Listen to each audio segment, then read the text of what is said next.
Now let us begin the last session. We will have one presentation and a panel discussion. And also the moderator will lead this session. Professor, it's all yours.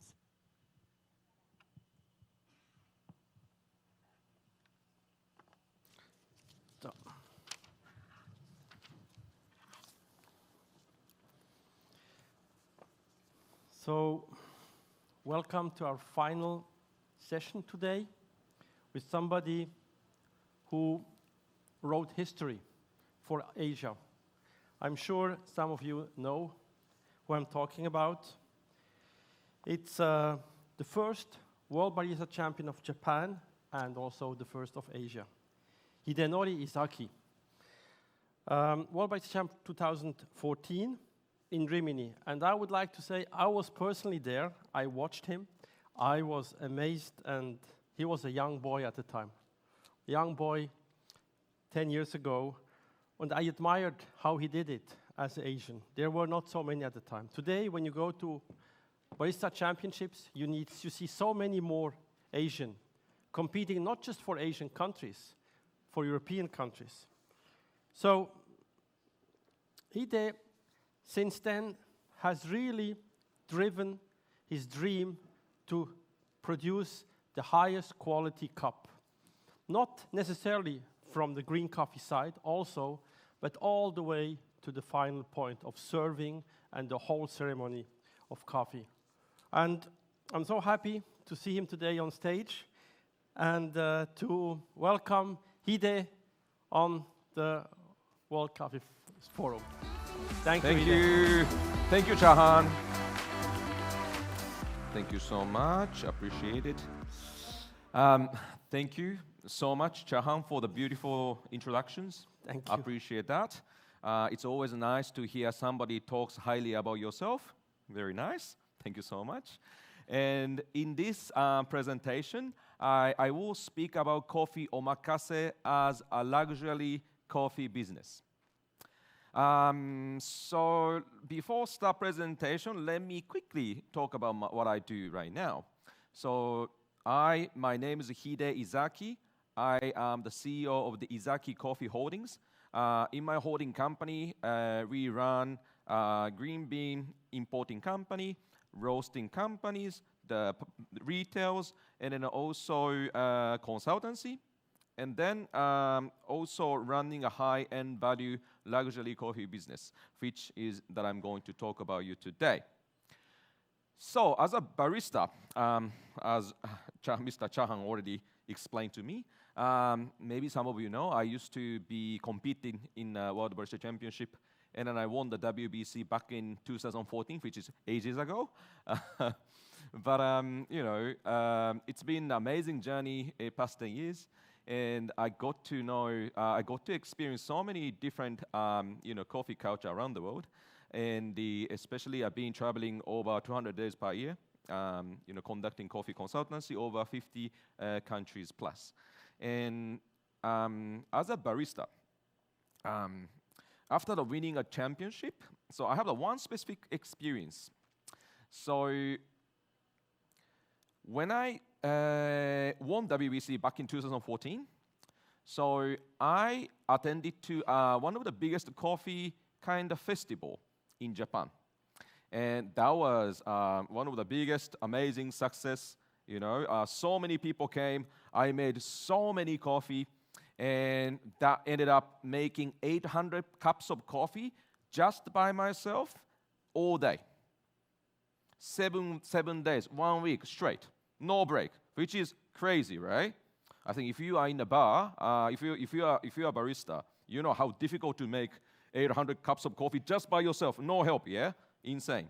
So I was very proud. But after the event, so I had a little bit of time to explore the festival, right?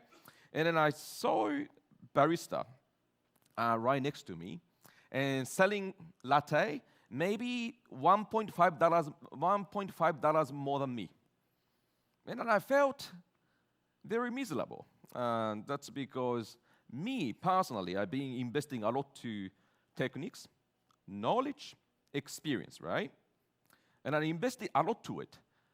However, that all of those, my effort was not reflecting on the cup. That was a starting point, the reason why I felt that I need to work on the luxury coffee businesses. So my mission ever since, always defining a barista as a true professional. For example, me personally, I connected with a lot of fine dinings, chef, or for example, those chef, the celebrity chef, very successful. Everyone know about the chef. Amazing, right? But how about barista? There's no celebrity baristas in the world. Even though SCA runs one of the biggest and then also organized competition called World Barista Championship in FMB history, right? But still, the profession as a barista is kind of underestimated. So ever since, my mission is that to elevate barista profession to a professional level. So, the fine dining experience of coffee. So before talking about this, so we need to talk about mindset of how we consider about specialty coffee. So yesterday, I had a beautiful dinner with my friend Yanis, and then inviting so many industry friends. So we had an amazing dinner, and then we talk about this, like how specialty coffee can become a luxury business. And then we talk about in this context, we need to think two concepts. So first, coffee as a functionality, and coffee as an indulgence. So those two concepts is very, very important when you think about fine dining experience. So for example, if you go to Michelin star restaurants, we expect exceptional experience. Yeah? So that's why you pay for that amount of money that's really, really expensive maybe, right? However, you may go to fast food chain just to fill your appetite. Yeah? So that's called functionality. So coffee, actually the same, right? So we are coffee addicted. I'm pretty sure in this room, everyone loves coffee, right? And you need to drink coffee in the morning, otherwise you got headache. That's who I am. So no matter how bad coffee is, I drink coffee in the morning. That's functionality. Indulgement, very different. So indulgement is something that you're looking for the experience. So that's a huge difference. So before I talk about luxury coffee business, we need to put this concept in your mind first, because what I'm going to talk about is not the functionality. What I'm going to talk about is indulgement as experience. So please put that in the mind, all right? So in a typical, a typical example of mixing up a functionality and then also indulgement, for me, paper cup. To me, personally, I work with so many, fine dining chefs, and then I love to go to experience those fine dinings everywhere in the world. I never, ever seen a best ingredients being served with paper dishes in a fine dining restaurant. No, right? But in the specialty coffee industry, yes, it happens quite often. Even though they claim this is the best coffee in the world, yeah? But it's being served by the paper cups. And I don't understand that, because it's a typical example of the mixture of the concept of indulgence and also the functionality. So before we're talking about this, we need to define what the indulgence is all about. So in the current problem right now for specialty coffee industry, to me, there are the three factors that we need to consider. So in the first one is the people. Second one, product. Third one, the place. All right? So in the first one, people, which is barista. So unfortunately, when you run coffee businesses, right, So the most important part you need to control, unfortunately, barista, the labor cost.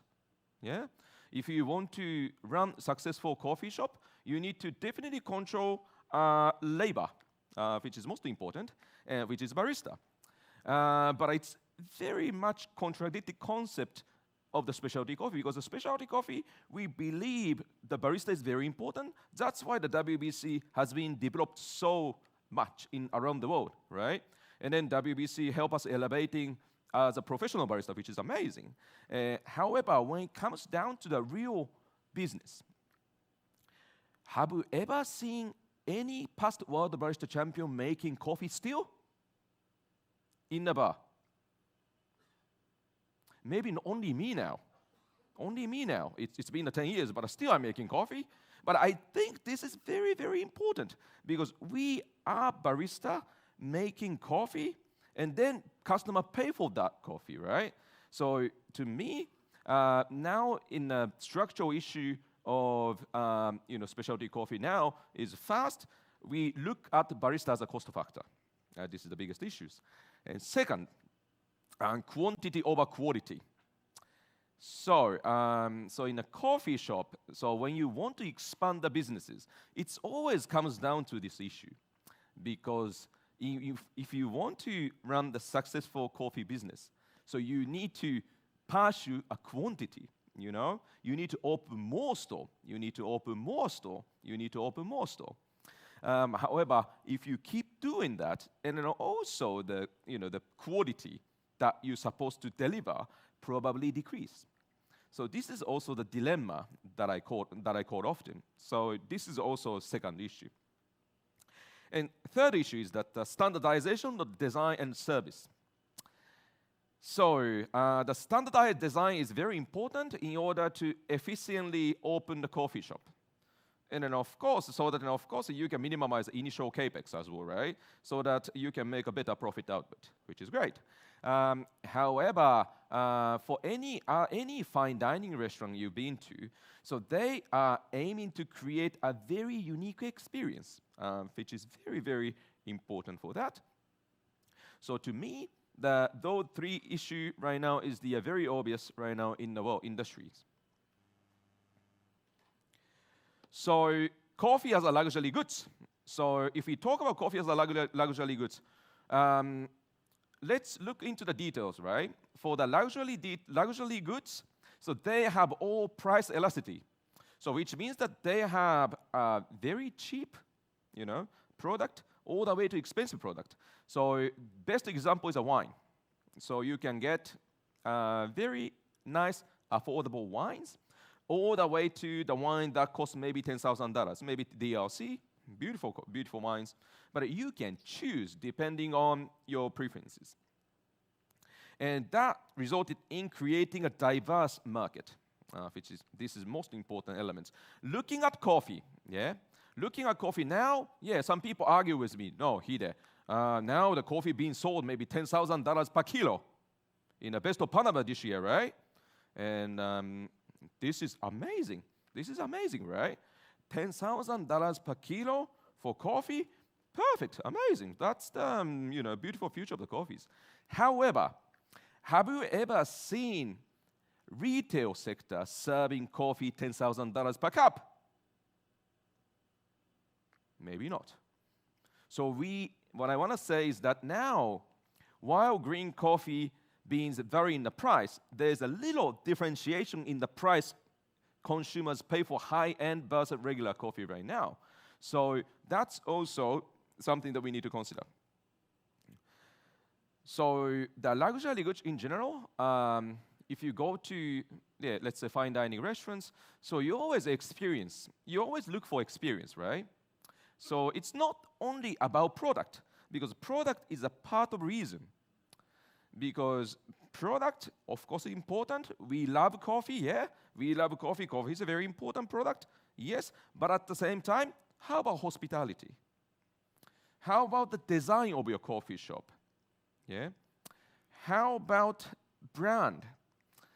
So SCA lately introduced the coffee value assessment, which includes the brand, right? And for the brand, this is something that we need to look for when we talk about the luxury business. So coffee omakase. So this is the word that I started using back in 4 years ago, and now getting pretty aware around the market. The reason why that I'm going to talk about the luxury business is because I am the one who runs the luxury business. So I want to kind of introduce what I do, yeah, because just saying is very easy, right? But me personally, I'm doing it right now. So let me talk about a little bit more about what I do from my own experience. So coffee omakase is all about crafting exceptional coffee experience by uniting people, product, and place. Those 3P for me, very important. It's not 4P, 3P is very important, yeah, for luxury business. So in the first, barista.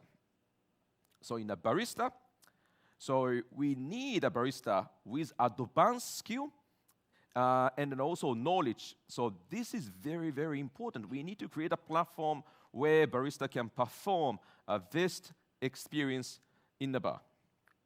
And second, of course, quality as a product. So specialty coffee, to me, is exceptional product because specialty coffee is only a few % of total production in the world, which is almost impossible to get it in the world, right? It's very, very small. And then maybe the coffee that above maybe 90 plus, maybe even less, right? So we need to pay maximum respect to the coffee. And we, as a retailer, need to think how to maximize the value of coffee. Because I think what we all learned from COVID times is that if retail dies, entire supply chain dies in the coffee. Yeah, as a retailer, we need to make a massive effort to build a strong brand that everyone willing to pay for those 90 plus coffees. To do that, what I'm saying right now is it's not only enough just serving coffee. We need to talk about business. We need to talk about brand. Yeah, we need to talk about how to build experience. So for the place, for example, we need to ensure that the design and service are more matched with the exceptional product of specialty coffee. So I took the example of the paper cup, right? So in a paper cup is something very common in coffee. Everybody use paper cups serving coffee, right? But it doesn't really, do we really need a paper cup for those 90 plus coffees? Maybe to me, I don't think so. Because I think there's so much way that then we can add value to it. So now, in my coffee omakase venue, it's called a Cocoon. So in the Cocoon, Cocoon founded 2020. So ever since now, we explore luxury business in the coffee industries, and now 90% of the customer is coming from overseas. And then we released the reservation 2 months ahead, but reservation is always full, and lots of VIPs, lots of celebrities coming from all over the world just to experience coffee omakase. To me, this is something that I've been working on for past few years. So I wanted to kind of showcase what the luxury business is all about, and then also what we do in Cocoon. So this is kind of introduction video of the Cocoon, so maybe we can have a look first.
Okay.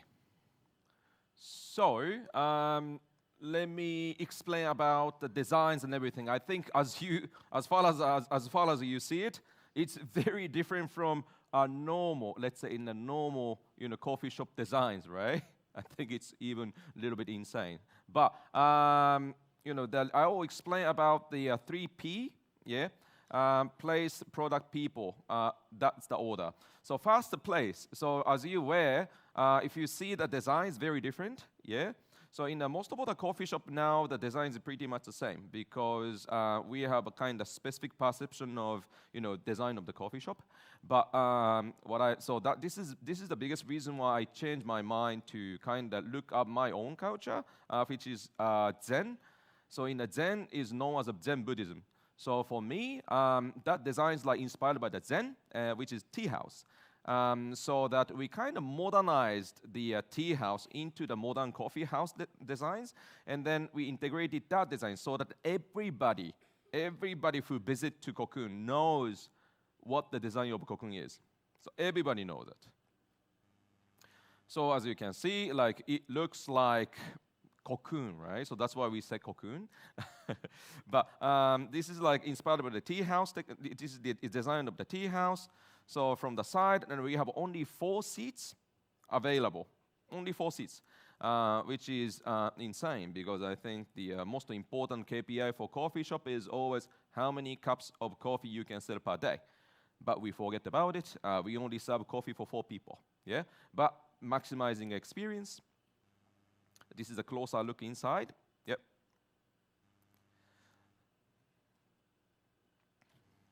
All right. So people. So to me, I always talk about barista, that we need to consider barista as an asset, not the cost. Yeah, because if now the super automatic machines, artificial intelligence get super smart, so all the cost work, super automatic machine can do it. Easy. Yesterday, I visited to a super automatic vending machine. That looks very promising, beautiful, well executed, perfect. And then if I pay maybe $1.5, and I can get a decent cup of coffee. Great, that's called a functionality. But just leave it to the machines. But for people, for example, Miki is our manager of the Cocoon. So she is 3 times World Barista Championship finalist.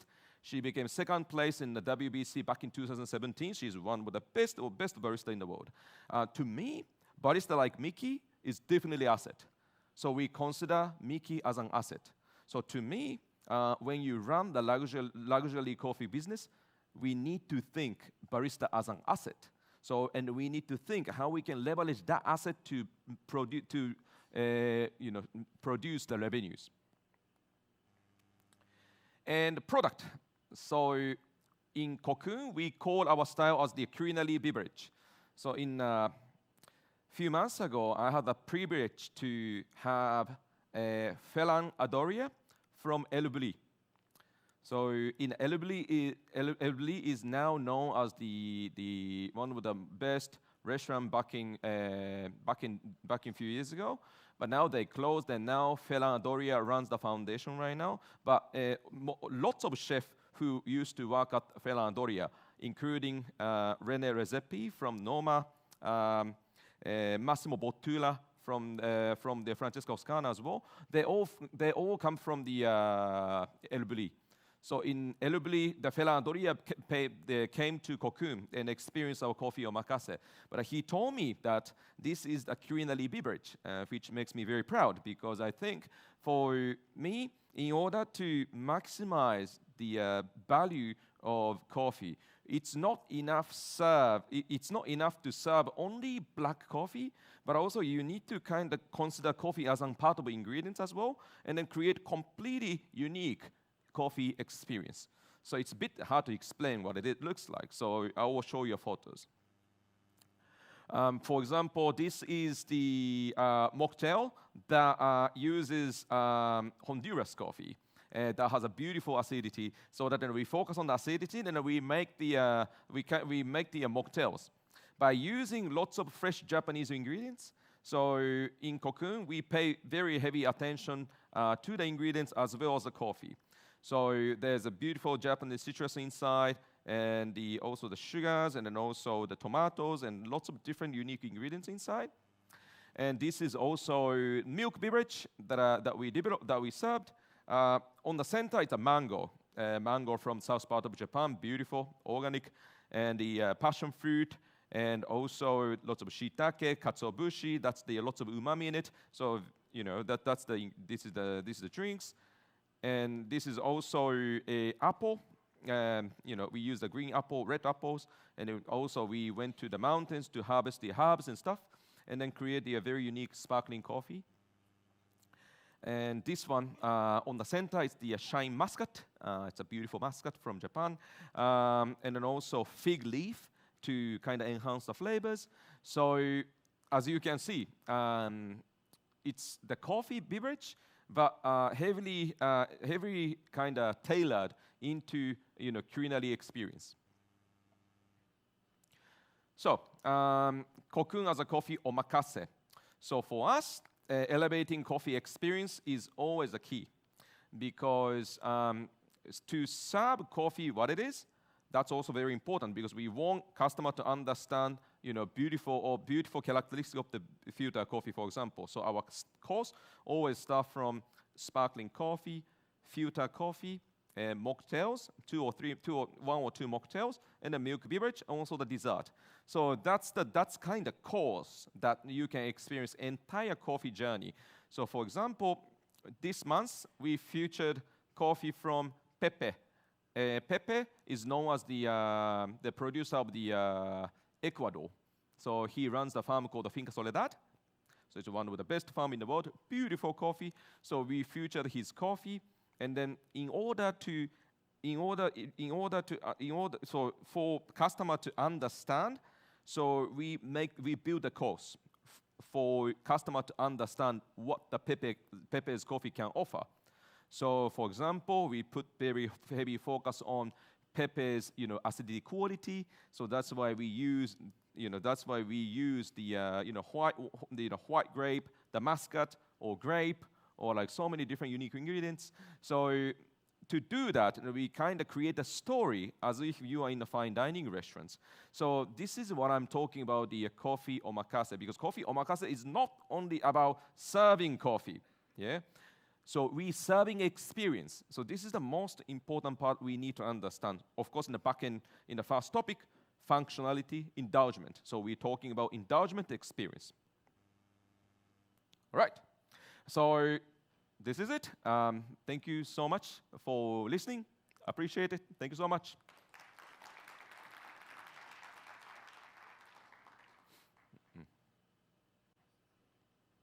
Thank you so much, Hide, for this. Thank you.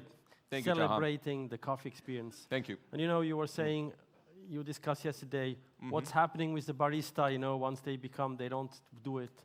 But they create the rest. They create experience. And you have others like you who have innovated beyond just the craft of doing the coffee. But there's the whole world around coffee that needs to be discovered and developed. So I think there are not so many who do that, but I think people who already master the craft can add to the craft and really master the experience. I think this is unique. I think it's unique for in the way it is executed. And I think that's what people also pay for, I don't want to say how much it costs, but I know. I can tell you later. Yeah, for customers. And so people who come, they really want that. And I think who will go to Tokyo should at least try to get in to this experience. I'd like now to open up to the audience a little bit to discuss a little this question of, and we had that yesterday, with Pauline, this discussion between luxury, aesthetics, and development of which is going way beyond just the product you're selling. It's really, true. And we discussed that yesterday. So perhaps the audience wants to talk to Hide. He's here. Any questions? Welcome. I know the Asian is very shy, so. But yeah, I just wanted to add a little bit. I just wanted to add one more thing, for the presentation. But I think the reason why I'm very much focused on the luxury business is because we need to create the price elasticity in the market, especially in the retails. Because now coffee, we don't really have much price elasticity in the market. Yeah, so. Even if maybe in the most expensive coffee available in the market, maybe in the retail side, I don't know, maybe I don't really see $100 cup of coffee. Have you ever seen it? Maybe not. Yeah? I see coffee traded $10,000 per kilo. Great, but where that coffee gone? Is that going to the consumers, or is that going to the competitions, or is that going to somewhere else? Yeah? So to me, to create the price elasticity is very important. That's why I encourage people to start luxury business. So many people think, oh, you can do it because you are Hide. Yes, it's partly true because I built my brand, no doubt. However, my customer, surprisingly, they are not coffee geeks. They are the people who looks for a luxury experience. Yeah. So with that regards, we have so much opportunities open, right? So it's amazing to see even Korea as well, and even other US, because our customers mainly from US, surprisingly. So in the US, Europe, and Asia, everywhere there's lots of opportunities. Because if we work on the luxury business and then kind of expand the price elasticity, so we manage to make coffee more sustainable for producer to produce those exceptional coffees. But at the same time, we can pay more to the baristas. And the barista is the key for the high-end businesses. Yeah. And then if you look at F&B business, for the successful F&B businesses, for the reason why the restaurant is so famous is because of the chef, the celebrity chef. They elevate the experience, and then those value bring back to all the supply chains, all the way to the farmers. So that's why I believe we need to work on the luxury business. Sorry, I talk too much, but exactly. I want, when you say open up the question. Sorry, just the price elasticity in Italy. One coffee is €1, and if you increase the price to 150, people just. Revolution. They will kill me, I think, when I've been in maybe Italy, And so somebody must be the pioneer to open up the market towards the luxury. Yeah. But that's why I encourage people to do it. That's why I'm here to speak as well. Yeah. Yeah. Somebody has. Sure.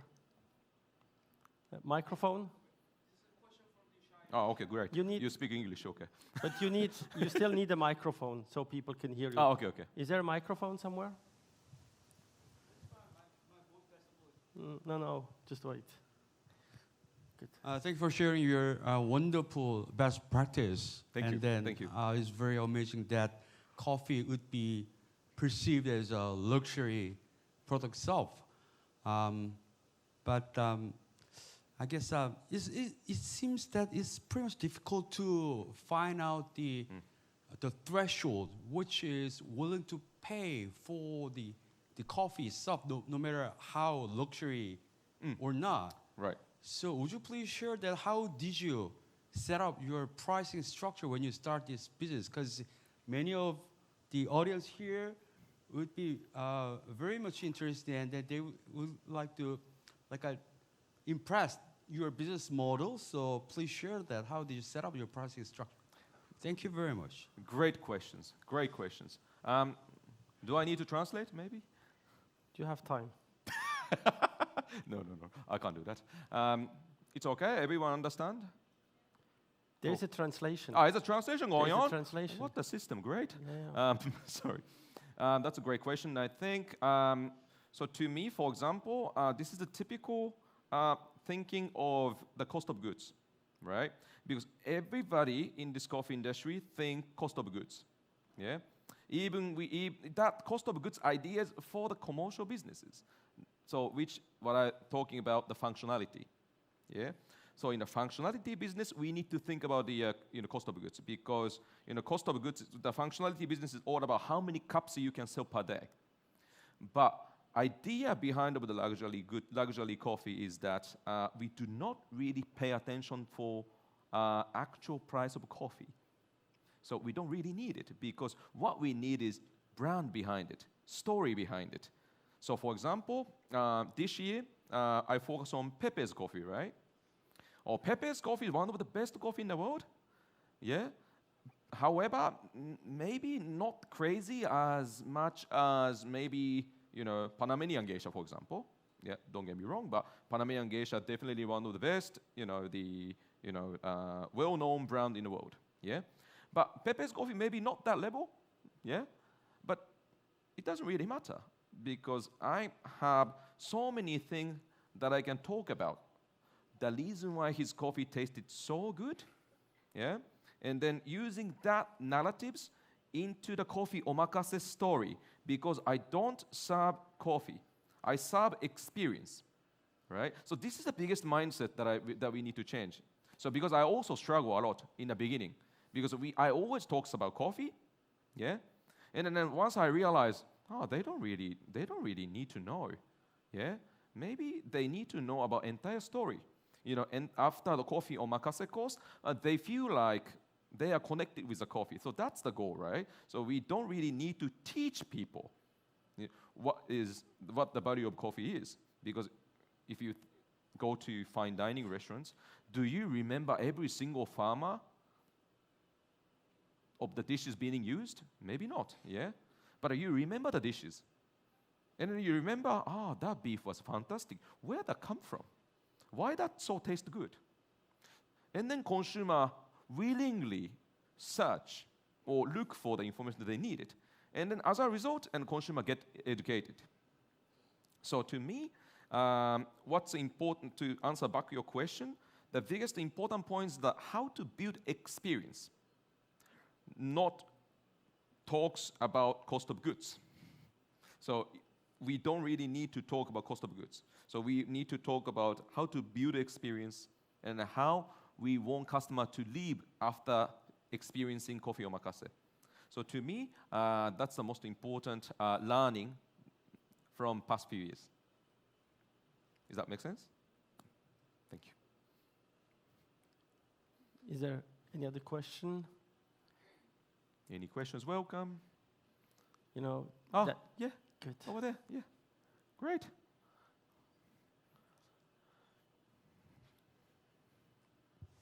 네, 강의 잘 들었습니다. 그 초반에 Yes. 그 로스팅하는 회사, 그다음에 임포팅하는 회사, 그리고 이제 뭐 커피 오마카세 이렇게 다양하게 사업을 이제 하나의 홀딩 컴퍼니를 운영하시는 형태이신 건지, 아니면 각각의 사업을 운영하고 있으신 건지, 그러니까 질문을 다시 표현하자면 이제 전체 회사가 하나로서 운영이 되는 건지, 아니면 각각의 회사가 독립적으로 운영이 되고 있는지, 그리고 그 이에 연결돼서 질문 드리자면, 그래서 커피 오마카세 자체에서도 만족할 만한 수익을 창출하고 계신지도 궁금합니다. Great. Thank you so much. You are amazing. Oh, wow. Can you translate for the? Shall we? Oh, that was No, you Korean. don't That need. was Korean. That was. Sorry, I confused. Should I translate or I don't need to translate? To answer back your questions, it's a different entity under the one holding company, because entrepreneur likes to make lots of small companies. That's always the business. That's always the issues. So that's why I put the holding company. So that's the first questions. Answer back to your first question. Yes, it's run all different. They're different entities, but run by my holding company. If it's making sense.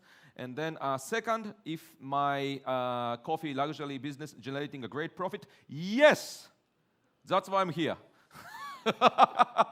I mean, honestly, like I can tell you here. But our EBIT, easy 40%. Easy. And also, highest session that I sell, now, 90 minutes, $1,500. No problems. Because they don't pay for coffee, yeah? So this is what I'm saying, answer back to you a while back ago. Because I value my experience, yeah? I create the business. I create experience, right? And then with that experience, if the customer willing to pay or not, and then I found, yes, there is a customer who wants to pay for it. So my next challenge right now is, how can I sell $10,000 for a cup of coffees? So this is my challenges. So, but for luxury business, we need to do it. It's not about, like a ripping off people. Of course not. We curate every single, material that we use. It comes from the best of best artists from around the world. You will be surprised at how much I invested into that small experience. You will see lots of national treasure within that experience, right? So it cost a lot for me, but it doesn't really matter because we create experience, right? So to me, to answer back to your question, yes, generating a profit. Yes, don't worry, do it fast because you can start small anyway. Because you cannot really run the big, coffee omakase space anyway, because it requires so many baristas who has lots of skills. So that's a difficult part, because you need to find somebody. You need to find somebody that you can truly trust, and also very, skilled. So that, but for small start, you can start small. Yeah. So that's my recommendations. Yes. Any other questions? Any other questions? To Hide? Yeah. Yes. Over there? Oh, sorry. Coming. Can't see you. No. I went to Cocoon in February, and Oh. I had a great experience. So thank you. Thank you. And Miki? thank you for, yes, Miki. Thank you. Yeah. Yes, and thanks for the great story. As a coffee consumer and coffee professional, I agree with your sentiments. And I have 3 questions. First of all, when did you start thinking about going in the direction of fine dining? I want to know when that was. Can I keep? Now? Yeah. Yeah. One by one, maybe? Yes. Yeah.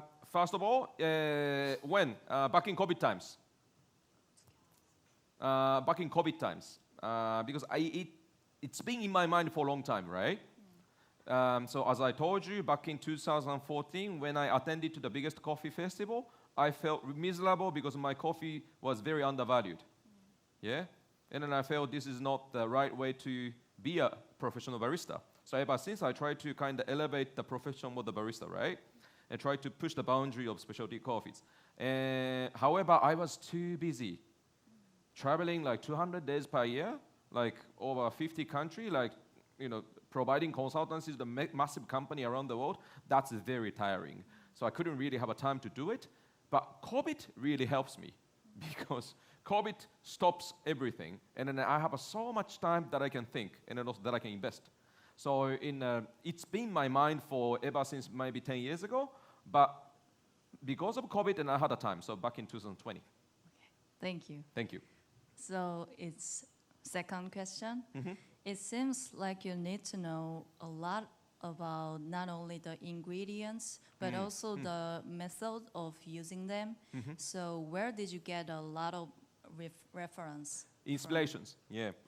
So my biggest recommendation, don't hang out with coffee people. Definitely. Because they don't give you anything. They only talks about, the grind settings or extraction yield or TDS. Boring. So don't do that. My recommendation is to hang out with F&B people, food and beverage, like people who's really into maybe chef or maybe professional, maybe even the tailor, for example, or watches, or even if you like a vintage car, that those, luxury goods that, those professional who runs a really successful business in luxury goods, hang out with them, yeah? So that you can get so many inspiration, especially for food. For my beverage in Cocoon, for example, I'm getting inspiration not only from the cuisine, but also lots of even from the art, for example, right? So it's like so many, inspiration out there if you don't talk to coffee people. which is great. Okay, thank you. It's the last. Thank you. Yes. Cocoon, I think cocoon is very deeply with coffee. So do you divide the work of selecting the right coffee, developing the coffee menu, and running the course among your team? Sorry, can you repeat again? I think it's just, I don't know it's right question. No, it's okay. Yeah. I using translation. Applications. Okay, okay, okay. Yes. Yeah, you can speak Korean if you want. Yeah. 그 분업화를 하시는지가 궁금해서 커피를 되게 딥하게 다루는데 커피 셀렉을 하거나 커피 개발을 하거나 코스 진행을 했었을 때 팀이랑 같이 분업을 하시는지가 궁금합니다.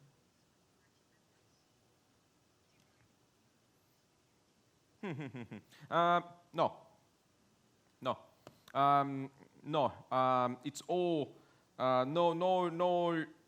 no roles. It's about you, the one creating the menus, right? Of course, me and Miki discuss a lot, but Miki has ability to create omakase experience from her point of view. I don't want to, disturb with that. And my session, I do it by myself as well. But of course, I talk to Miki, yeah?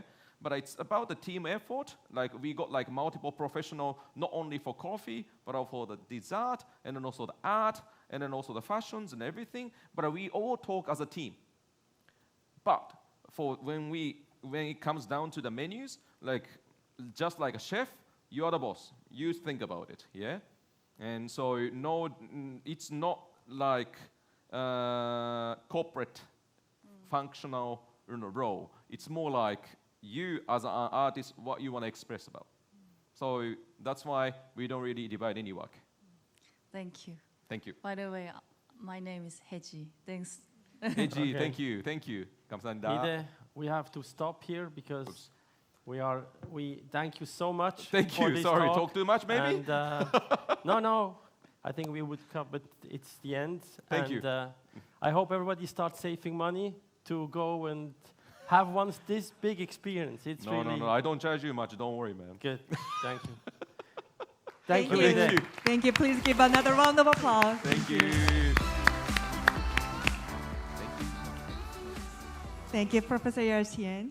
So now we will arrange the panel discussion with all the speakers and our moderators. So we will arrange the stage. So please remain seated and wait for a moment.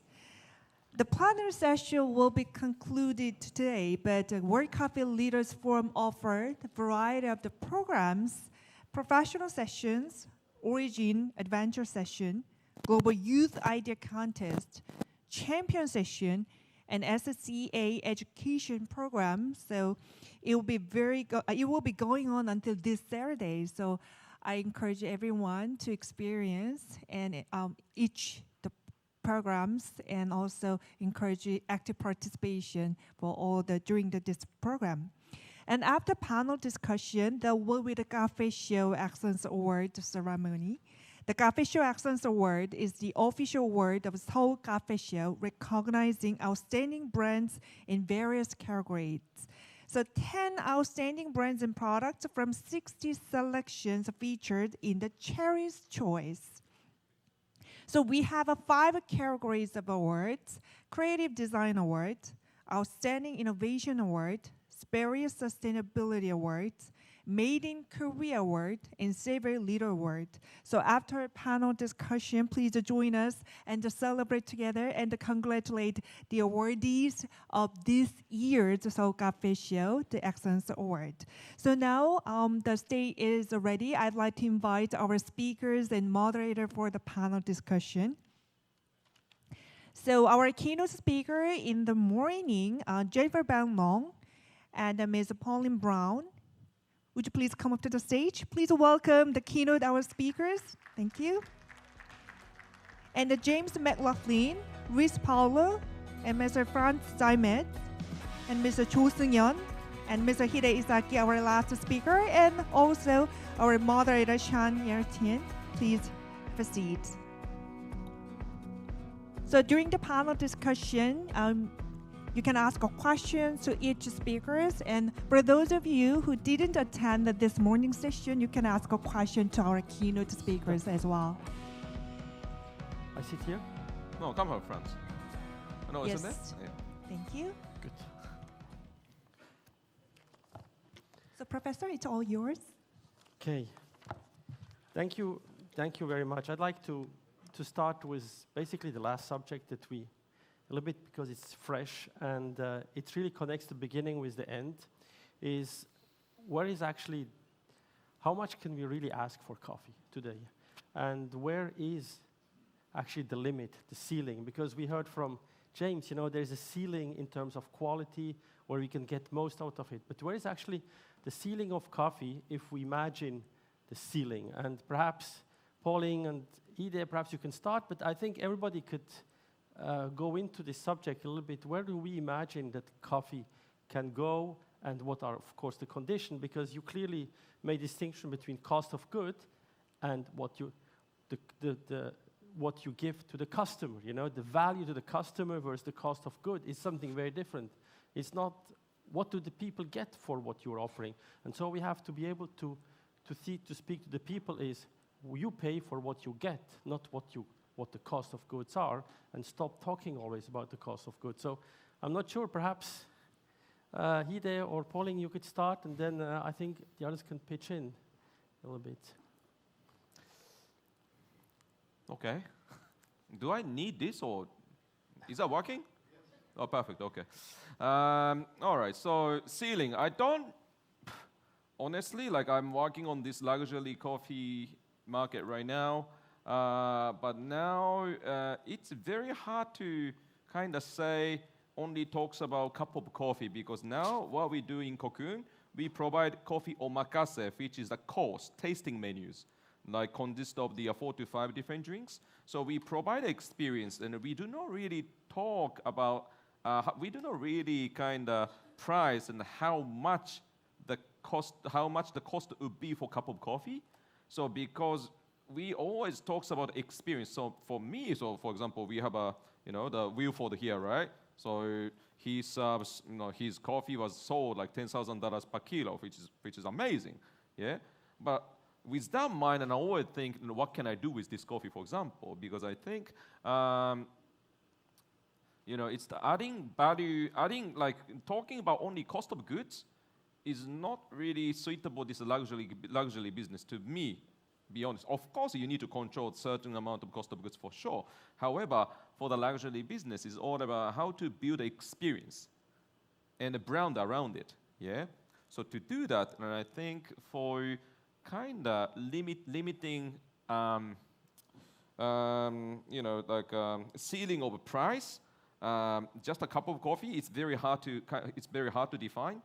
But if it's consists of the coffee omakase or tasting menu experience, maybe there's the hundreds of opportunity for more than me currently. The maximum charge is $1,500 per 90 minutes. But to me, I feel like I can do that more. Yes. Yeah. If I have more, great coffee or great experience, so yeah. Exactly. Pauline, what do you think?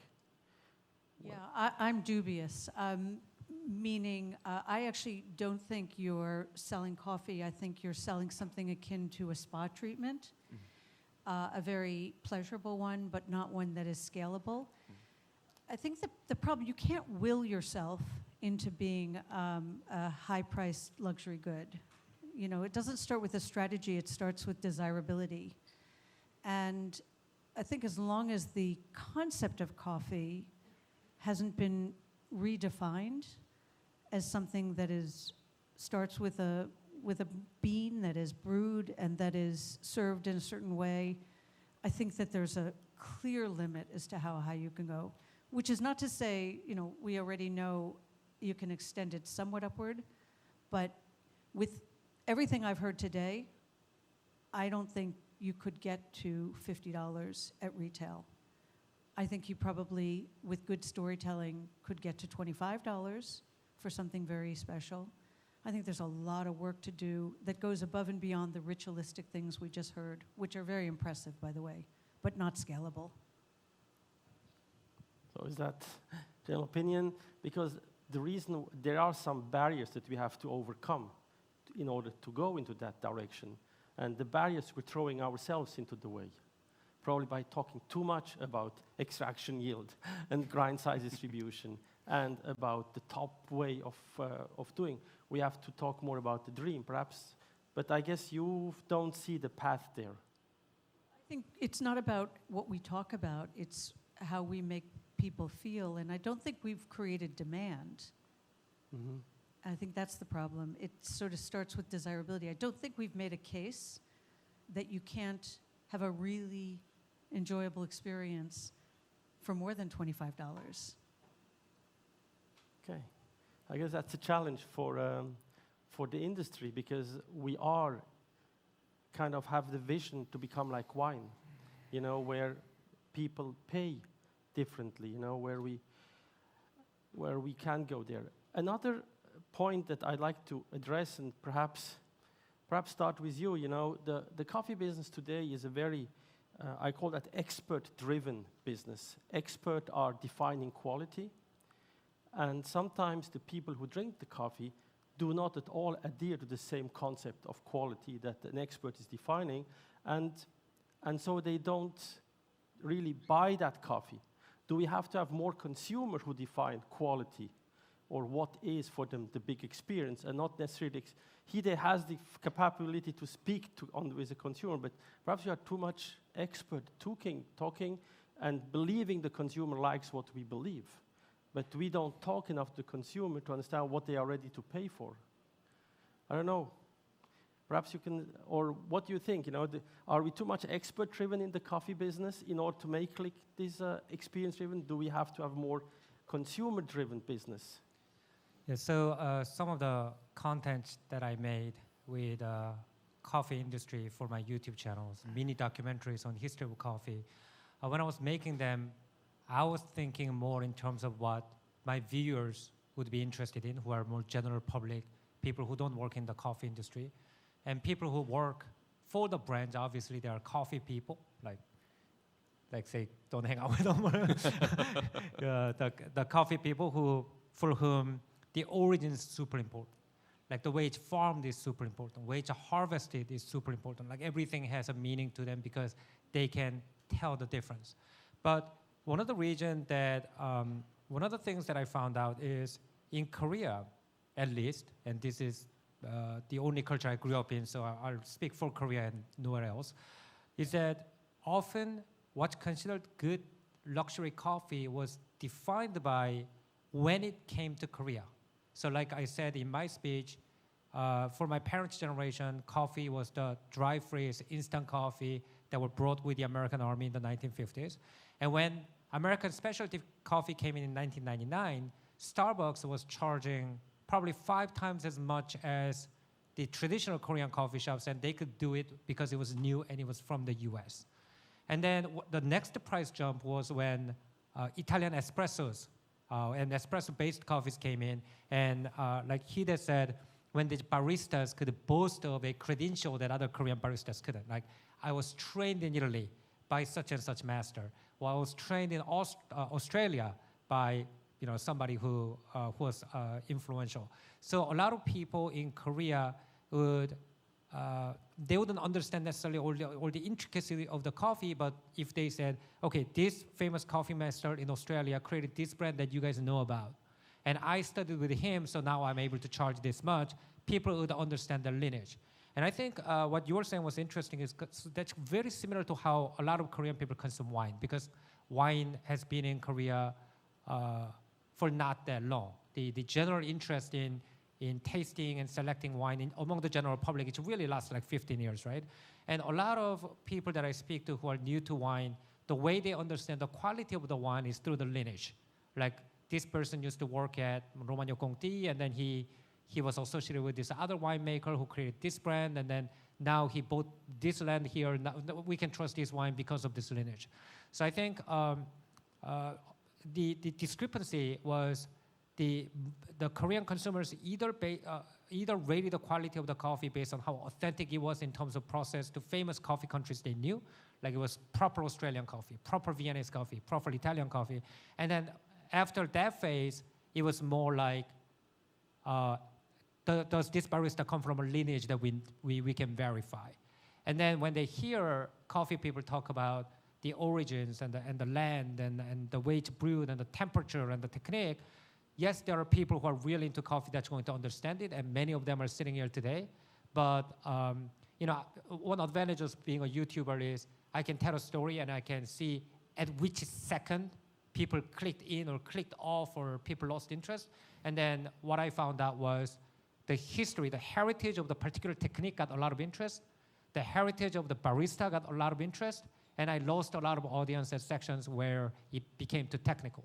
So maybe the heritage and the story of the barista, the life story of the barista, is maybe being underexplained by the industry. That's what I felt as somebody who's not a coffee expert. I don't know if anybody wants to react the same thing, but it's in a way the influencer here. Yeah. But to me, it's a great point now, because I think it shows how important to, it's pretty similar structure as the chef. It's built based on the supply chain of the F&B business, built based on the chef, right? A chef adding a value to it. And then I think that's a really good insight of, and how important to focus on the personality of the baristas, for example, in this coffee industry, right? So in the coffee industry, for me, speaking of a luxury business, I think it's important to focus on more about what barista can offer, rather than talking about not only extraction yield, but also processing method, yeah? Or maybe it is important to probably put more focus on the story behind the reason why you created the beautiful coffees, yeah? So yeah, it's very inspirational to me. It's really interesting. Yeah. I don't want to stress too much this side, except somebody wants to say, but we really have two sides. We have on one side the story, the influencer, and I realized that an influencer is actually somebody who is influenced himself by the reader. So it's a big interaction. But there's also, of course, the product. The product itself is, of course, of central importance to us. Because we always said it's a new product. And we know so little about coffee. We have always to be honest about that. And that we do things, but we actually don't know what we're doing. And we try to be consistent in repeating it. But we are really starting to discover product. There is a saying, as a chemist, I like to say that we know much more about plants that are 10 light years away from us. We know much more about the molecules there than about the coffee that we drink every day. And it's really a shame how little we know about our coffee. So I think one part of the story is coffee is a complex product, and we are really discovering it today. And we have seen that, And I don't know how much you believe. How much is, in your opinion, where do we need to make major breakthroughs in our understanding of coffee to not only just know more, but improve the experience of the consumer on the coffee side? Where do we have to make real breakthrough in our understanding? Perhaps...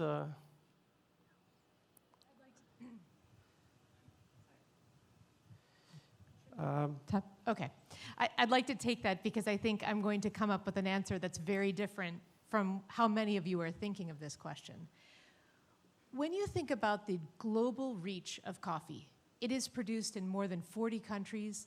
It is consumed in many, many countries by a very large percentage of populations. It's incredibly well received as consumers. As humans, we love drinking it.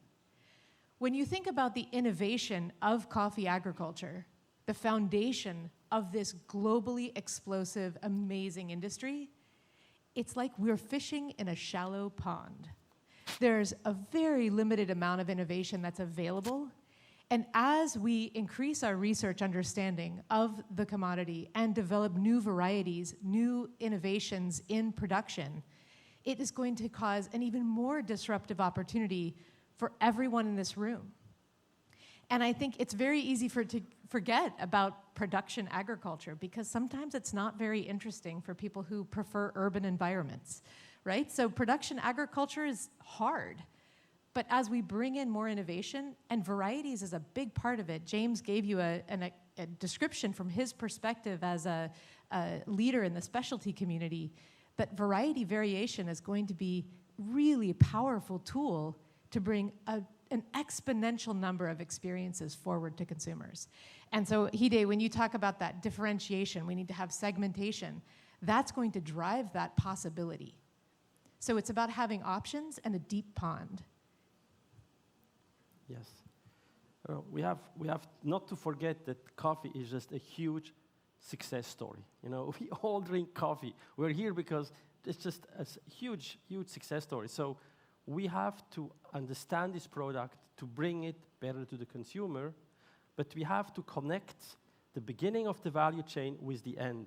So we have always to understand when we do something on breeding, how that connects to the consumer. We need probably a more connected value chain from what we do, how it affects the end. Because without consumer, there's no breeding. So I think we need a better connection through the value chain and always connect what we do with what it makes in the cup. And so again, perhaps the question to the others, where should we focus where should we add more knowledge so that we can impact better the cup or impact more the consumer? So make consumer more drink the coffee, not just make us more happy because we are now mastering much better fermentation, but nobody wants too much fermentation.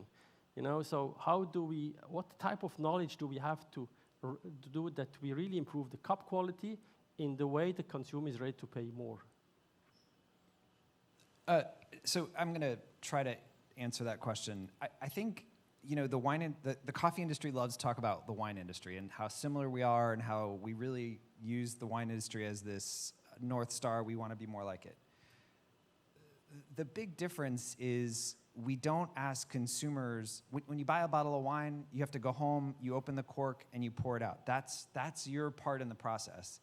When a consumer goes home and spends $200 on this geisha from the world's highest coffee farm, they have to take it home. They have to figure out what kind of water to use, what the temperature is, what the grind setting is, and how to actually get it into a form that they can consume it. That's a huge, huge ask of the ordinary consumer. And I would love for us as an industry to get to a point where that's a whole lot easier so that people aren't scared about buying the $200 bag of coffee. Because they know they can take it home and it's going to taste the way the roaster expects it to, the farmer expects it to, whoever expects it to. There's a huge difference between wine and coffee, and if we can figure out how to bridge that gap, because not everyone is a world barista champion and has studied the ins and outs of every science, I think that'll help us close this gap between coffee and wine and bring us closer to people feeling comfortable spending a lot of money on coffee. Yeah. Just to say in between, I find it irresponsible to sell a geisha. You have to serve a geisha. You know, it's kind of, who's going to do really good geisha at home, you know, grind and do it? It's going to be a waste. So I think a geisha, really good coffee, must be served somewhere, and you have to go and enjoy it. So I think that's just a little bit I would never buy a geisha, do it myself, rarely, because I trust other people more. But so perhaps still continuing a little, what kind of new knowledge do we need, or do we know enough to improve the experience so the customer comes and pays more and drinks more coffee, or pays more? We don't want to drink more because they are drinking a lot. Just that they value more the proposition that we're making. Is it on fermentation? Is it better extraction? Is it because there's still, or do we know everything already? I mean, what I'd say is you're a little bit, this is like the World Grape Forum trying to copy the wine industry. You know, the wine industry, if you spoke to a sommelier, the grape would be one of 8 or 10 things that they would talk about before you thought of your value proposition. So part of the problem, and it's really a self-imposed trap, is I think as long as we call this just coffee, we've reduced it to a commodity, which is what coffee is. So, if we really want to go after a differentiated experience, I think we have to start to segment it and really create vernacular that captures the different aspects, whether it's, if this were the World Rice Forum, who's ever going to pay $100 for, a quarter pound of rice? But there are people who might pay that for a Michelin-starred, pilaf dish that has sort of some special thing going toward it. They just don't think of it as I'm spending it on rice. So I think we have a little bit of a language problem that is kind of becoming circular. I had some very nice experience in Japan 2 years ago, because I really believe for this kind of marketing, we need to have more interaction between the farmers, the roasters, and the customers. And then I saw some stores in Japan where you can go there, you choose your coffee, and they teach you how to prepare the coffee. Because you can prepare the coffee, you can expend the money, and then you can go home with that coffee, and you know how to prepare that coffee. And I really believe who day after day, much more people are doing this kind of job. They want to understand more about the coffee, how to prepare the coffee, and then if they are ready, they will expend more money paying, not price for coffee, but a paying price for a new experience. Yes. Perhaps, if anybody has, I'd like to come to the question now, perhaps of consistency. Coffee is a natural product, so we actually always say we have to accept variations of coffee because it's just a natural product. On the other hand, consumer, if they find a coffee they like, they want to be able to come tomorrow and get the same experience. So there is this tension between offering consistency to a customer who had liked it last time, and also respecting the fact that coffee is a natural product. So accepting the variability. And I think, particularly in the high end, we say it's the product is the product. It will change from brew to brew, from harvest to harvest. Is that important, consistency for coffee, particularly for the high-end coffee? I'm talking now about high-end, not for the mass coffee, not for an instant coffee. Or is consistency in the cup profile, is that like part of the experience, like of the luxury experience, that it is varying, I'll just say in the wine industry, because I know we keep coming back to it, if you take any high-end maison, there are quite a bit of variation year to year, which is why different vintages have different pricing power and different audiences. What stays the same, the consistency, is what they call the style. So I would not think in terms of homogenizing this business, but I would think of in terms of there being vintages and there are standards. There are wineries that will not release anything in a given year. They'll take all their grapes and they'll sell them off because they don't think they were up to par for that particular quality. But for most of them, they will work with what they have according to a different style, and each year will have a bit of a different flavor, and I think that's part of the charm of it. I think coffee has an opportunity to standardize some of the language we use with consumers. So today, one of my pet peeves is anaerobic this might be different from anaerobic that, natural this is, there's no consistency with the language we're using, and I think that's a real drawback. I don't want to go to a standardized, homogenized world where all coffee tastes the same, but if the language that we as an industry internally use is we can't all speak the same language, then there's no way we can convince consumers that at least I know when I pick up this bag of natural that it's going to have these types of characteristics. There might be some variation. So I know that I have a preference for this natural coffee versus a washed coffee. We have to standardize some of the language that we use as an industry, and I think that would help us with consumers as well. Talking a little bit more about that, it's not consistency in that every cup is going to taste the same. It's more about the styles. And also, like in beer, if you enter a beer competition, you'll have at least 100 different categories that are very standardized. You know what's an off flavor in this category. You know what to look for in that category. And I think in coffee we should have the same. You can only have wash, natural, and then now you have all these different anaerobic, thermal shock that confuse the buyers. So we should do a better job at describing those different categories and what you should be expecting in those categories. A flavor that's positive in an anaerobic coffee is not going to be positive in a wash label coffee. So we should do a better job at labeling all those different categories. Yes, I think we are in that process, you know, so many terms have been created in coffee over the last few years, particularly in the post-harvest processing era, very strongly.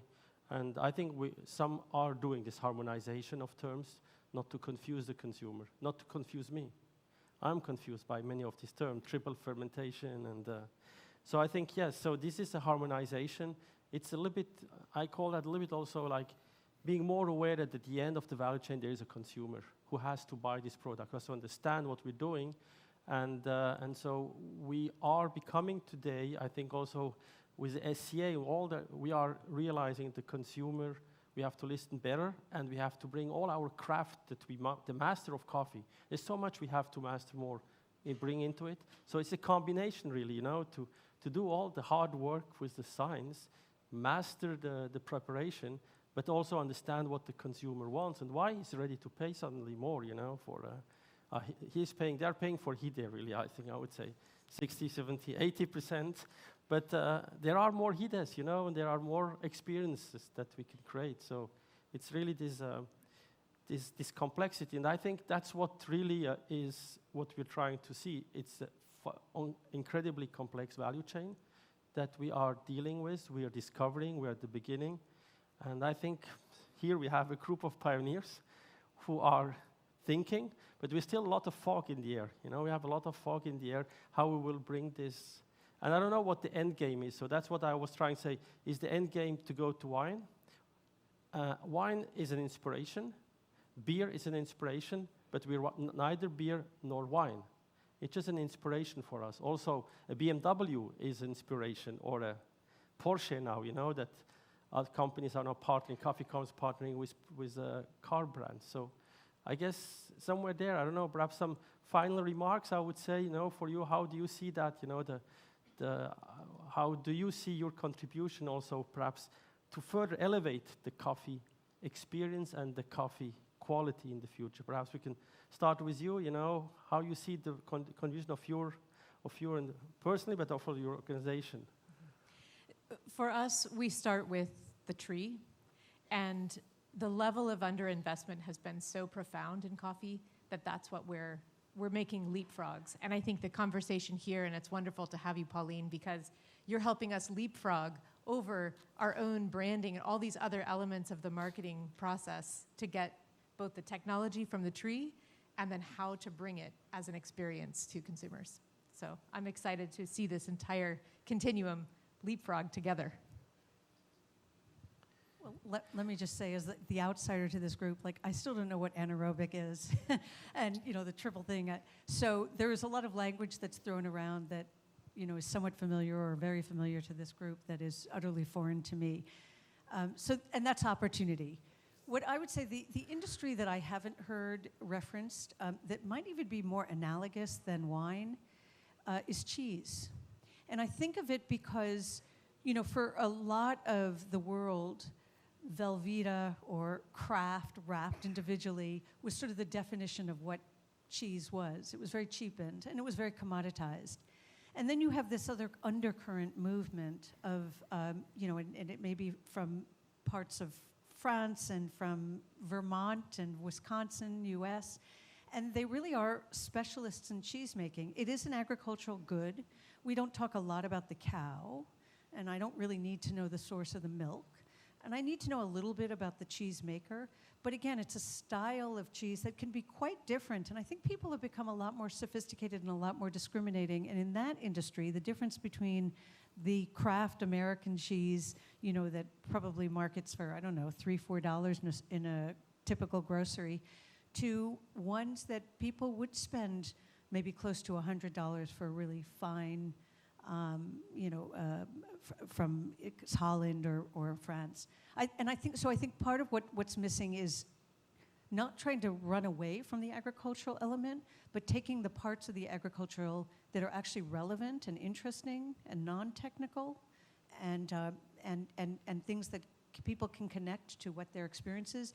And I think also just helping people develop their palate. And I would say, as somebody who has had a cup of coffee or more than one, probably every day of my life for the last 35 years, I couldn't, in a blind taste test, probably tell you the difference between Guatemalan and Ecuadorian. And no offense, because I know we have representatives of both here, and I like them both. And I might tell the difference there between certain Latin and African, maybe.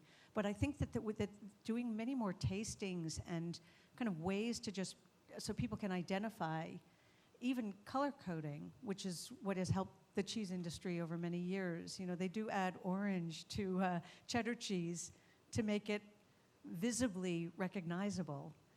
And so I think that this to me is all fairly low-hanging fruit, but there may be a few other industries that I would continue to take reference from. I would just echo kind of what I said earlier today, which is I really do feel like coffee's in the very early stages. We're a very young industry, and all these challenges that we're talking about are opportunities. And what's really exciting is you've got this representative sample of the industry, and you've got someone charging $1,500 for 90 minutes. That's amazing for us collectively. It's amazing that Starbucks is in many places it is selling coffee at $3 a cup. And we, in the high-end segment of the coffee industry, have just started to reach people, and we need to get more people, Pauline farther along on her coffee journey so that she can understand the differences between these coffees. And I think that's what's going to start to come out in the next 10, 15, 20 years, but the work is ongoing.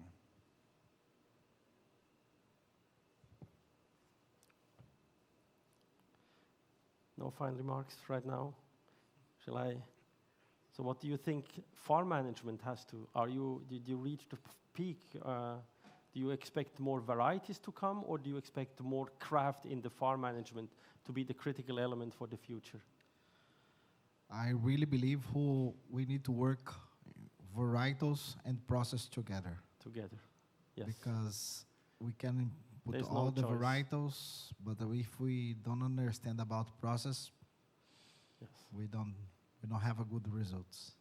Yes. I think for the future we need to understand and work together with all the institutes and then listen and learn more about the process to make the best coffees possible to supply our customers. Yeah. I think for me in general is going back, focusing more on producer countries, on producers, getting back more innovation into the farming, processing side of the coffee business. Most of the innovation that we have seen in the last years is more focused on roasting, on brewing, RTDs, etc. We should empower farmers for them to be able to tell their own stories, create different origins. Same as Panama has made an incredible job creating this Panama Geisha brand. It's been super successful for the countries. It's empowered many of the producers. So I think it's, just focusing more on innovation in the producing countries. Yeah. I believe in terms of communicating value of something as complicated as coffee, what's important is the formation of a group that we call snobs. So there are the experts, and there are the people who will drink a nice cup of coffee if it's served to them.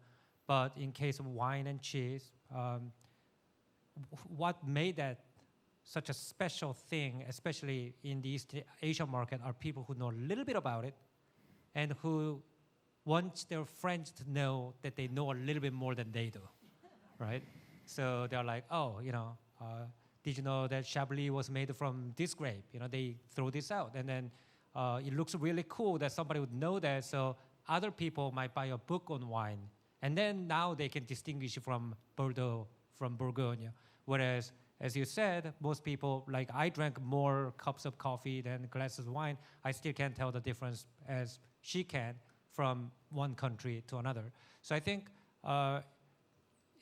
as somebody from the influencer space, if there are more sort of snobbish influencers saying, oh, it's important to know this, and that's usually how education in these fields happen. Like people are not gonna go to school to learn how to drink coffee, but they will follow somebody from Instagram who maybe lives in one of the great coffee cities and who has heard maybe one or two classes, and they're like, oh, now I know better than you now, so I want to share this with you. And I think cultivation of this class of people that maybe we have negative sort of emotional reaction to, because snob is not usually a good word, but they definitely have a function in this type of economy, I believe. Yes. Yes, so it says time over, so I was just going to make it quick. But so to me, like today we talks about coffee like wine or cheese, right? So to me, for example, wine not really ideal, ideal example, because wine has a concept of aging. So aging is something that makes product very, very special. Because, for example, I love vintage watch. In a vintage watch is all about, aging, right? So it comes from, this Rolex comes from maybe 1952, GMT 1675, very cool. Everyone kind of imagine, everyone buys for that aging, right? They buy times. So wine is the same, right? So it's like, this wine is from 1980, that year that I born. So it also gives you some value to it. But coffee, to me, more similar to the dining experience to me, because I think coffee, as you already pointed out, I think we need preparations, right? So even if you buy $100 of bucks of geisha, so consumer has no idea how to make a cup of coffee, because if you use very horrible grinder, and then your coffee going to be horrible. That's our common sense, but the consumer doesn't really know, right? So to me, this is why I think what we need to do first is that we need to kind of generate the experience that consumer can truly appreciate what the true coffee can offer, yeah, without providing wrong understanding of the coffees. Because if those people buys $100 cup, bucks of coffee, and they make a horrible coffee in the home, they wouldn't buy it anymore. They don't trust coffee, right? So that's why I think coffee is similar to dishes in a fine dining. It shouldn't be it doesn't need to be a fine dining, but it's like a dining experience. Yes. So you cook, and the chef cook, and then showing consumer that this is a right way to cook, and the consumer is like, wow, this is how you cook. Wow, beautiful. I never taste like this. And then consumer start cooking home. Yeah, so that's the natural process. But for us now, we pushes the retails too much, so that the consumer doesn't really understand and how to actually cook the beef correctly. Yeah. So that's why they eat the correct, wrong beef maybe right now. So that's why, as everyone pointed out now, speaking common language, I think this is also very crucial. Yeah. To me, also to invest into more, for consumer to experience what the coffee truly can offer. That's also very important to me. Thank you very much. Thank you for all of you. And we are at the start of a journey, and we will hear more from these speakers, I'm sure. And enjoy now the coffee event here. Thank you, and I pass it over to the organizer. Thank you. Thank you. This time to express our appreciation to all the speakers and moderator, the organizing committee presented the appreciation plaque to each of speakers and moderators. So I'd like to invite Mr. Haesuk Lee, the Executive Managing Director. Would you please come up to the stage? Please welcome him with a big round of applause. Thank you. Would you please stand up and step forward, please? We will move to the table. Would you please step forward? Thank you. would you please step forward and please move to the table? 네, 잠시 우리 테이블을 치우고 예, 진행을 하도록 하겠습니다.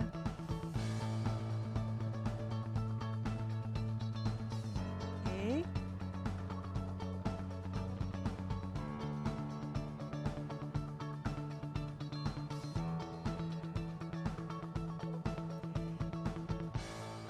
So first, we will present our keynote speaker, Ms. Jennifer Banlong. Would you please come forward?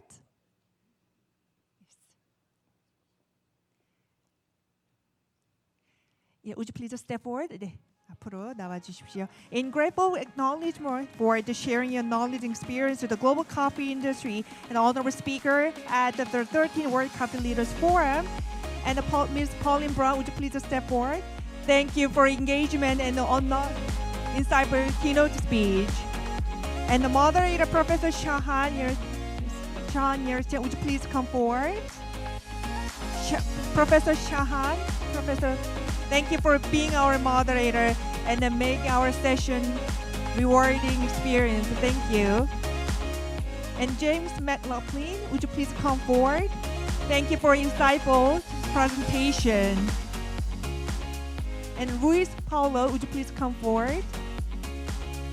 Thank you for your engagement and commitment. Thank you. Your presentation has quite inspired us. Thank you. And next, Franz Diamond, would you please come forward? Thank you for your commitment and dedication. Your presentation inspired us, all of us. And Mr. Cho Seung-hyun, would you please come forward?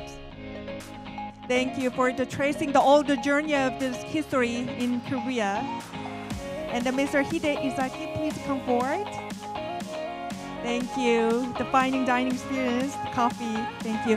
Now we will take a commemorative photo. 네, 기념 촬영하도록 하겠습니다. 전무님 중앙으로 모시고 한번. 네. Yes. Stand closer. For the 30th World Coffee Leaders Forum, ladies and gentlemen, please give a big round of applause.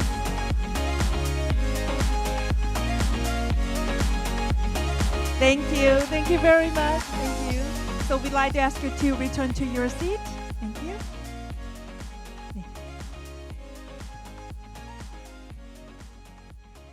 네, 오늘 이렇게 순서를 마쳤습니다. 자, 지금 이어지는 순서는요, 여기 계신 분들께 또 안내를 드리도록 하겠습니다. 카페쇼 엑셀런스 어워드 시상식이 약 5분 뒤에 시작을 하도록 하겠습니다. 오늘 수상 기업들 그리고 브랜드 분들, 예, 오늘 수상하시는 분들은 앞쪽 좌석으로 자리를 해주시면 대단히 감사하겠습니다. 60개의 제품들 중에서 선정된 10개의 대표 브랜드 및 제품에게 상이 수여되겠습니다. 여러분들 오늘 포럼에 참석을 하셨던 분들도 함께 시상식에 참석하셔서 어떤 기업이 그리고 또 어떤 브랜드가 어떤 부문에서 수상을 했는지를 지켜봐 주시고 또 응원해 주시고 격려해 주시고 함께 축하해 주시면 대단히 감사하겠습니다. 오늘 시상식은 서울 카페쇼 공식 영상, 어워드 소개, 시상 및 사진 촬영 순으로 진행이 되도록 하겠습니다.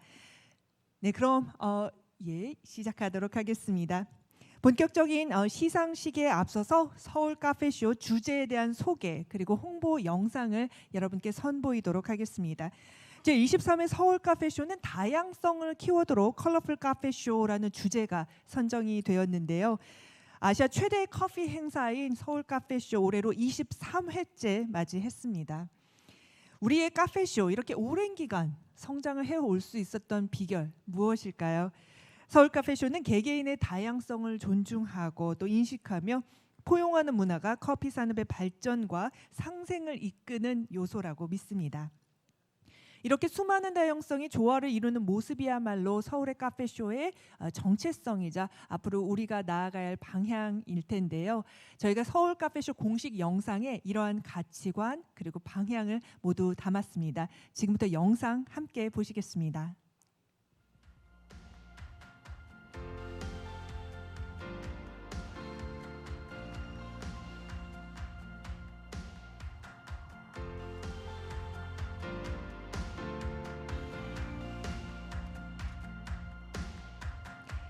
(2025년) 커피 산업 키워드를 여러분께 소개해 드리도록 하겠습니다. C. Customized Creation, 맞춤형 창작 메뉴입니다. 다양한 옵션을 통해서 고객 맞춤형 메뉴를 제공하여 카페 경험에 대한 주도권을 제공하게 됩니다. O. Origin Driven Connection, 로컬 경쟁력입니다. 로컬의 독특한 아이덴티티를 통해서 진정한 경험을 제공하게 됩니다. L. Leisure, Rituals and Wellness, 편안한 휴식의 공간을 통해서 몸과 마음을 치유할 수 있는 시간을 제공합니다. O. Open to multicultural influences, 다문화적 영향 수용, 다양한 글로벌 메뉴를 통해서 새로운 맛들을 만나고 시야를 넓혀 봅니다. R. Reinventing Collaboration, 협업의 재발견입니다. 다양한 파트너십을 통해 신선한 서비스와 경험을 창출합니다. S. Sustainability with the Style, 친환경 의식을 수용하고 지속 가능성을 세련되고 자연스러운 선택으로 만듭니다. 이렇게 Colors, 내년의 커피 키워드를 만나보았습니다.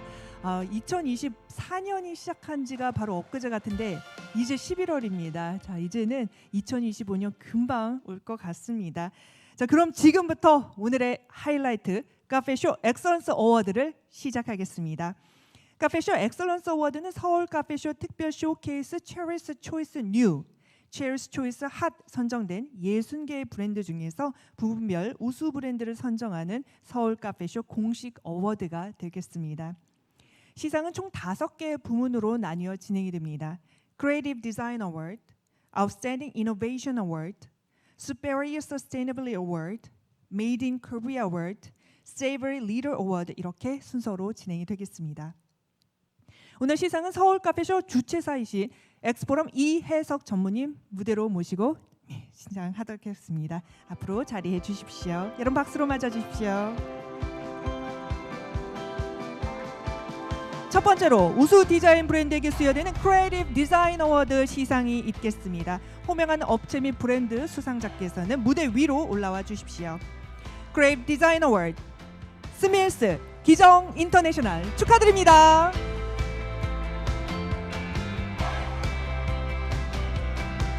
네, 스밀스와 기정 인터내셔널 크리에이티브 디자인 어워드를 했습니다. 먼저 스밀스 앞으로 자리해 주십시오. 먼저 트로피를 전달을 해주시고요. 크리에이티브 디자인 어워드 위 업체 브랜드는 디자인 분야에서 탁월한 성과를 보여주었기에 카페쇼 엑설런스 어워드 크리에이티브 디자인 어워드를 수여합니다. 2024년 11월 6일 카페쇼 커뮤니티 축하드립니다. 네, 기념 촬영하도록 하겠습니다. 스미스 디자인 부분에서 탁월한 성과를 보여주었는데요. 여러분 다시 한번 축하의 박수 보내주십시오. 네, 감사합니다. 이어서 기정 인터내셔널 자리해 주시면 감사하겠습니다. 크리에이티브 디자인 어워드 기정 인터내셔널 이하 소중한 내용은 같습니다. 축하드립니다. 네, 기정 인터내셔널 디자인 부분에 있어서 탁월한 성과를 보여주셨습니다. 앞으로도 더 창의적인 디자인을 기대하며 여러분 뜨거운 박수로 함께해 주십시오. 네, 감사합니다. 자리로 모시겠습니다. 다음은 완성도 높은 최신 기술을 자랑하는 브랜드에게 수여되는 Outstanding Innovation Award 시상이 있겠습니다. 호명하는 업체 및 브랜드 수상자께서는 무대 위로 올라와 주십시오. Outstanding Innovation Award 비더스텍 엘로치오 축하드립니다. 네, 비더스테크 엘로치오 네, 수상하셨습니다. 먼저 비더스테크 앞으로 모시겠습니다. 비더스텍 위 업체 및 브랜드는 기술 부분에 있어서 탁월한 성과를 보여주었기에 카페쇼 엑설런스 어워드 아웃스탠딩 이노베이션 어워드를 수여합니다. 축하드립니다. 네, 비더스테크 놀라운 기술을 선보여 주셨습니다. 축하드립니다. 이어서 엘로치오 자리해 주십시오. Outstanding Innovation Award 엘로치오 이하 소중한 내용은 같습니다. 축하드립니다. 네, 엘로치오 깜짝 놀란 기술을 우리에게 선보였습니다. 앞으로 더 많은 기술 발전을 기대하면서 여러분 다시 한번 축하의 박수 보내주십시오. 감사합니다. 네, 자리로 모시겠습니다. 다음은 지속 가능한 브랜드에게 수여되는 Superior Sustainability 시상이 있겠습니다. 호명하는 업체 브랜드 관계자께서는 무대 위로 올라와 주십시오. Superior Sustainability Award, Untitled Dairy, Thomas 축하드립니다. 네, Alternative Dairy와 또 Thomas가 우리 Superior Sustainability 시상했습니다. 먼저 Alternative Dairy 앞으로 모시겠습니다. 위 업체 및 브랜드는 지속 가능성 부문에서 탁월한 성과를 보여주었기에 카페쇼 엑선스 어워드 Superior Sustainability 어워드를 수여합니다. 축하드립니다. 네, 이어서 기념 촬영을 하도록 하겠습니다. Alternative Dairy Superior Sustainability 지속 가능성의 탁월함을 보여주셨는데요. 여러분 다시 한번 박수 보내주십시오. 네, 이어서 더머스 모시겠습니다. Superior Sustainability Award, Thomas. 이하 소중한 내용은 같습니다. 축하드립니다. 네, 지속 가능성에 있어서 탁월한 성과를 보여주신 thomas 네, 수상을 축하드리면서요. 여러분 다시 한번 박수 보내주십시오. 네, 감사합니다. 자리로 모시겠습니다. 다음은 국내를 대표하는 제조 브랜드에게 수여되는 Made in Korea 어워드가 있겠습니다. 호명하는 업체 브랜드 수상자는 무대 위로 올라와 주십시오. Made in Korea Award, 삼립, 녹차원 축하드립니다. 네, 삼립과 녹차원, Made in Korea 자랑스러운 상이 수여되겠습니다. 먼저 삼립 앞으로 나와 주십시오.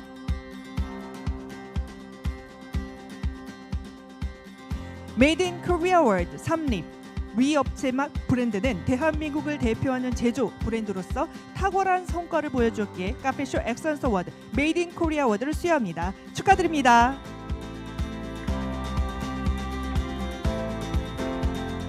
네, SPC 삼립 Made in Korea 어워드를 수상했습니다. 여러분 자랑스러운 삼립에게 박수 보내주십시오. 감사합니다. 이어서 녹차원 모시겠습니다. Made in Korea Award 녹차원 이하 소중한 내용은 같습니다. 축하드립니다. 네, 대한민국을 대표하는 브랜드가 되었습니다. 여러분 녹차원에게 다시 한번 힘찬 축하의 박수 보내주십시오. 감사합니다. 자리로 모시겠습니다. 다음은 푸드 앤 베버리지 업계를 리드하는 브랜드에게 수여되는 Savory Leader 어워드가 있겠습니다. 호명하는 업체 브랜드는 위로 올라와 주십시오. Savory Leader Award, 티젠, 두리 트레이딩 축하드립니다. 네, 먼저 티젠 모시겠습니다. 티젠 Savory Leader Award 위 업체 및 브랜드는 푸드 앤 베버리지 업계를 리드하는 브랜드로서 탁월한 성과를 보여줬기에 카페쇼 엑선스 어워드 Savory Leader Award를 수여합니다. 축하드립니다.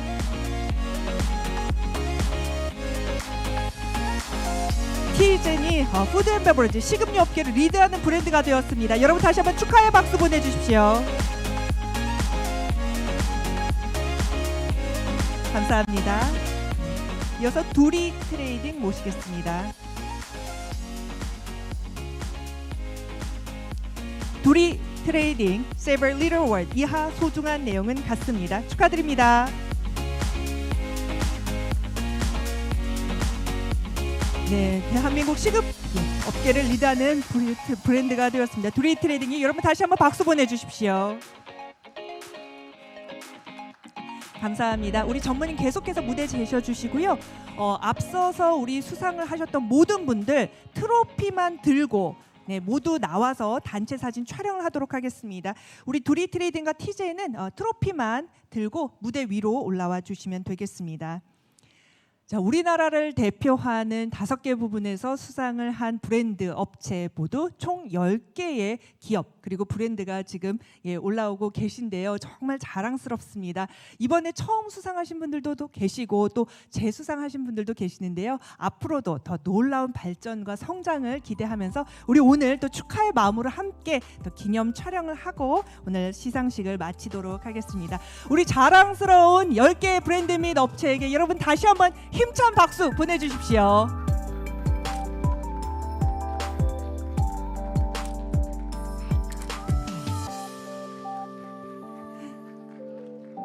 네, 감사합니다. 또 다시 한번 우리 연사분들, I'd like to invite all the speakers to come up to the stage and take a photo with all awardees. 네, 우리 같이 한번 사진 찍겠습니다.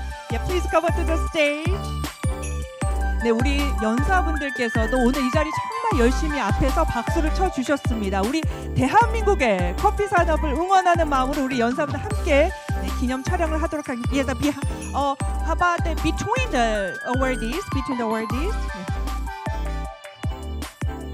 자, 우리 살짝 자리를 한 분 한 분 사이사이에 서실 수 있도록 우리 연사분들도 서실 수 있도록 해주시면 대단히 감사하겠습니다. 자, 우리 전체 기념 촬영을 하도록 하겠습니다, sir. So, the World Coffee Leaders Forum 화이팅 한번 외쳐보겠습니다. Would you please raise your right hand and then let's go fighting. Okay? Okay, 1, 2, 3, fighting!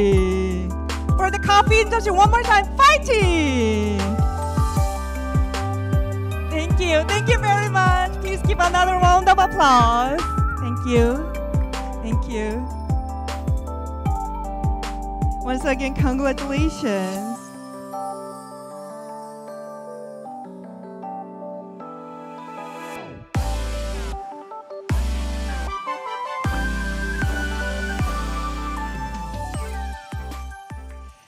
So, ladies and gentlemen, this concludes the 13th World Coffee Leaders Forum. I hope you have a very, very rewarding experiences throughout this forum. The insights and connection we have shared are so much valuable, and I hope they serve as a catalyst for innovation and growth in the coffee industry. So, ladies and gentlemen, once again, we'd like to express our sincere gratitude for your participation, and I hope you have a great evening and enjoyed all the Cafe Show and World Coffee Leaders Forum program until this Saturday. Thank you, and have a great day.